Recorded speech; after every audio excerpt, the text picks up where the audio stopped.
India TV से खास बातचीत में बोले नितिन गडकरी, महाराष्ट्र में वोट जिहाद जैसा नहीं है, बीजेपी एंटी मुस्लिम है, ये नैरेटिव कांग्रेस का है, बीजेपी और संघ किसी से भी भेदभाव नहीं करते।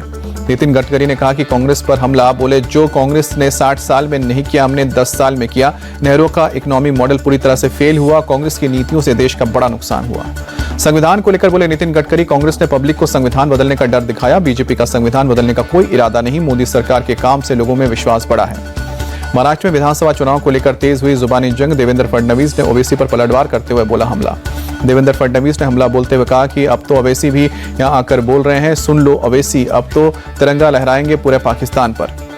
अपनी एंटी उत्तर भारतीय छवि बदलने के प्रयास में राज ठाकरे हिंदी अखबारों में हिंदी कंटेंट में दिया विज्ञापन में लिखा, आइए राज्य की स्थिति और राजनीति की भाषा बदलें। उद्धव ठाकरे का बैग चेक होने के मामले में बोले बीजेपी नेता किरीट सोमैया, उद्धव ठाकरे खुद को शाहजहां समझते हैं क्या? चुनाव आयोग के अधिकारियों ने देवेंद्र फडणवीस के बैग को भी चेक किया था। अमित ठाकरे के खिलाफ चुनाव प्रचार करेंगे आदित्य ठाकरे, माहिम सीट से शिवसेना यूबीटी के उम्मीदवार महेश सावंत के लिए मांगेंगे वोट। दादर इलाके में शाम को 7 बजे जनसभा। जेएमएम के घोषणा पत्र पर झारखंड बीजेपी अध्यक्ष बाबूलाल मरांडी, कोई उनके घोषणा पत्र पर क्यों विश्वास करेगा, वो झूठ का पुलिंदा है। बटोगे तो कटोगे के नारे पर जगतगुरु श्री राम भद्राचार्य जी का बयान, कहा कि यह सत्य है कि हमें बंटना नहीं है, चाहे पंथ अनेक हो हम सब हिंदू एक हों। उत्तर प्रदेश में लगातार जारी है पोस्टर वाली सियासत, लखनऊ में समाजवादी पार्टी के नए पोस्टर, लिखा अखिलेश जी का फियर है, बीजेपी का अंत नियर है। यूपी के डिप्टी सीएम ब्रजेश पाठक का दावा, उपचुनाव में सभी 9 सीटों पर बीजेपी अलायंस की जीत का दावा, कहा कि जनता कर रही है प्रदेश के लॉ एंड ऑर्डर की तारीफ। बिहार विधानसभा उपचुनाव को लेकर बोले उपेंद्र कुशवाहा, कहा कि एनडीए के पक्ष में लहर है, आरजेडी को लालू यादव को एक क्षेत्र ले जाना पड़ा है, इससे आप समझ सकते हैं कि आरजेडी परेशान है। उत्तर प्रदेश के कासगंज में मिट्टी का एक बड़ा टीला ढह गया, मिट्टी में दबकर 4 महिलाओं की मौत, मौके पर बचाव का काम जारी। कासगंज के डीएम मेधा रूपम ने घटना की जानकारी ली और कहा कि 9 महिलाओं को बाहर निकाला गया, उनमें से 4 महिलाओं की जिला अस्पताल में मौत हुई है।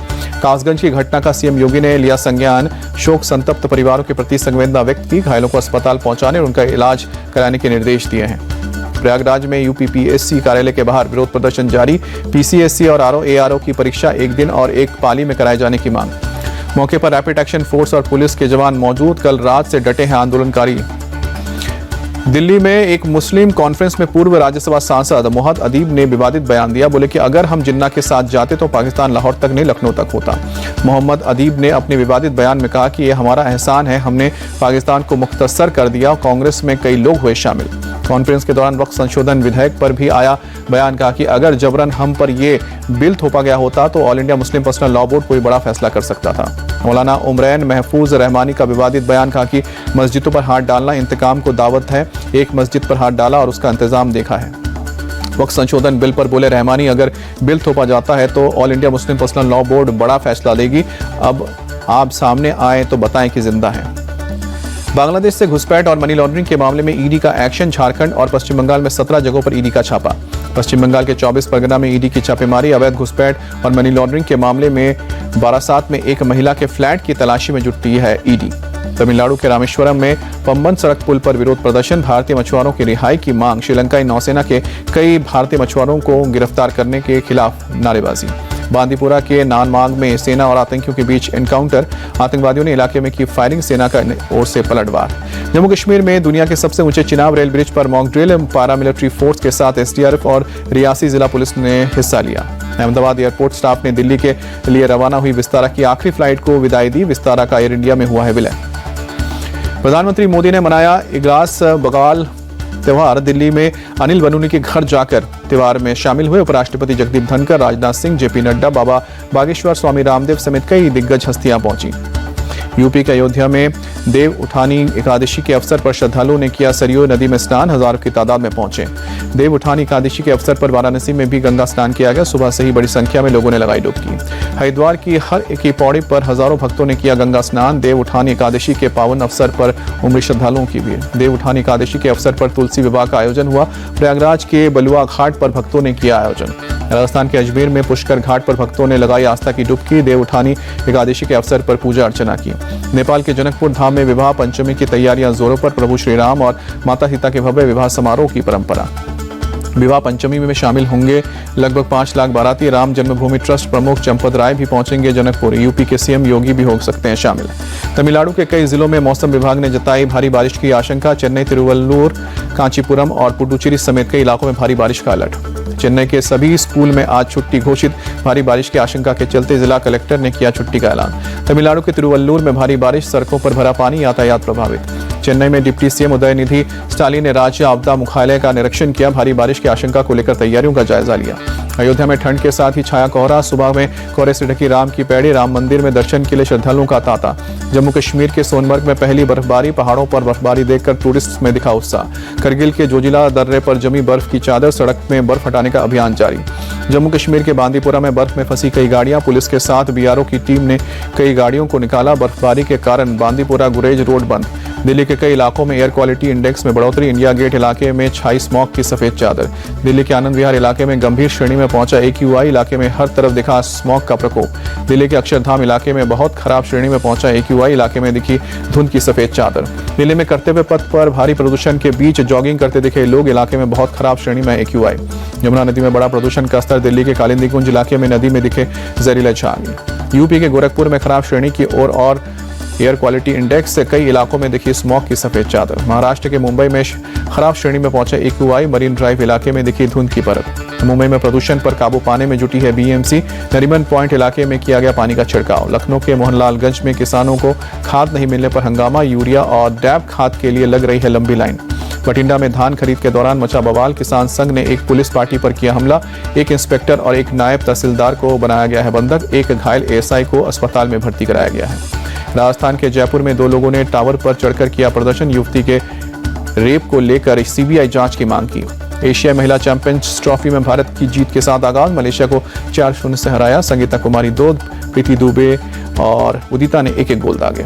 ऑस्ट्रेलिया रवाना होने से पहले कोच गौतम गंभीर ने प्रेस कॉन्फ्रेंस किया। कहा कि रोहित और कोहली ने भारत के लिए काफी कुछ अचीव किया है। दोनों आगे भी ऐसा करेंगे। गौतम गंभीर ने हर्षित राणा और नीतीश रेड्डी की भी तारीफ की। बोले कि नीतीश को मौका मिले तो वो कमाल करेंगे। हर्षित राणा के पास भी गेंदबाजी का अनुभव।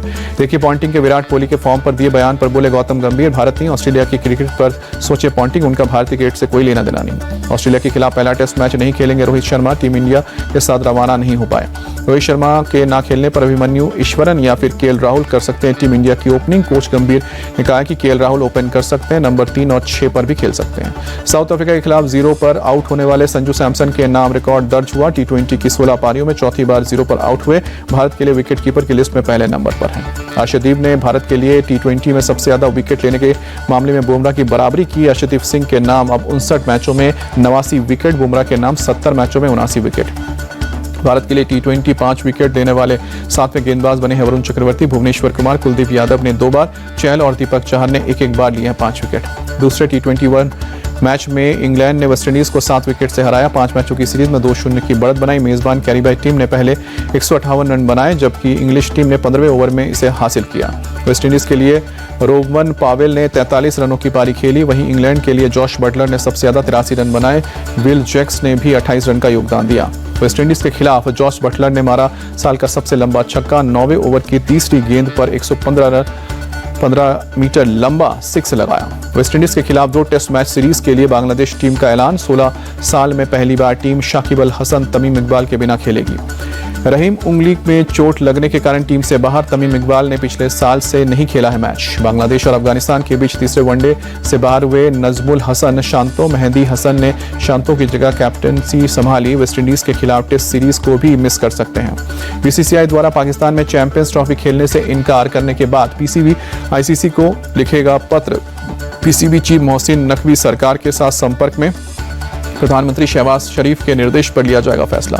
भारत के पाकिस्तान ना जाने पर भड़के जावेद मियादाद कहा कि ये एक मजाक हो रहा है। पूर्व दिग्गज क्रिकेटर इंजमाम उल हक का बयान। पाकिस्तान में टीम इंडिया को कोई खतरा नहीं है। भारत की पाकिस्तान में अच्छी मेहमान नवाजी होगी। हरियाणा के ओपनर यशवर्धन दलाल ने CK नायडू ट्रॉफी में खेली 428 रन की पारी। मुंबई के खिलाफ गुरुग्राम क्रिकेट ग्राउंड में बनाया रिकॉर्ड। अंडर 23 टूर्नामेंट के इतिहास में 400 रन से ज्यादा की पारी खेलने वाले पहले बल्लेबाज बने।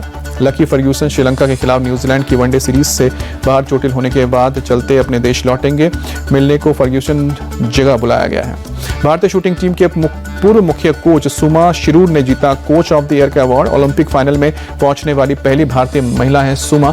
समारोह में खेल जगत की कई हस्तियां पहुंची। एशियाई महिला चैंपियन ट्रॉफी में भारतीय हॉकी टीम का जीत के साथ आगाज, मलेशिया को 4-0 से रौंदा। शाहरुख खान को धमकी देने वाले मामले में पुलिस का एक्शन। छत्तीसगढ़ के रायपुर से पुलिस ने शख्स को हिरासत में लिया। मुंबई पुलिस ने आरोपी संदिग्ध से पूछताछ तेज की। सलमान खान के बाद शाहरुख खान को दी गई थी जान से मारने की धमकी। अभिनेत्री और बीजेपी नेता रूपा गांगुली ने सतौली बेटी ईशा वर्मा के खिलाफ किया मानहानि का मुकदमा। 50 करोड़ मांगा मुआवजा। ईशा वर्मा ने सोशल मीडिया पर रूपाली गांगुली पर लगाए थे गंभीर आरोप।